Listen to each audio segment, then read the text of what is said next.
30 июля. Мы вышли на прогулку, но нас прям реально сдувает. Посмотрите, какое красивое небо сегодня. Ну это просто что-то невероятное.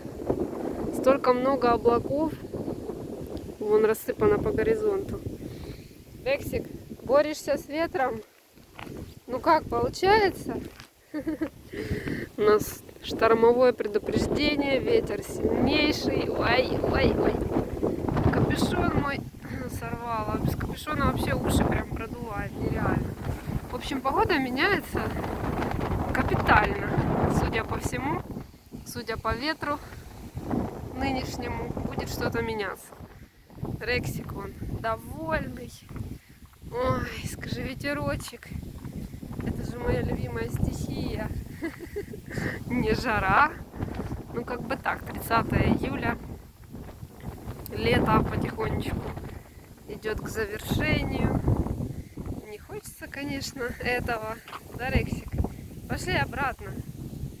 Ну, покажи свою морду против ветра. Какая она у тебя классная. Не хочешь?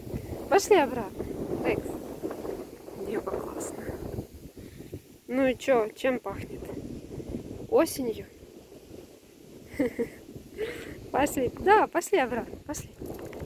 Не хочешь обратно идти? Эх ты. В общем, друзья, такие дела у нас сегодня. Красиво. Рексик вам всем передает привет пламенный. И прощается ненадолго. Черныш тоже там где-то во дворе лежит. От ветра прячется, чтобы его не сдуло, не унесло. И на этой нотке мы завершаем наш репортаж. Скоро встретимся, друзья. Да? Встретимся? Встретимся. Обязательно.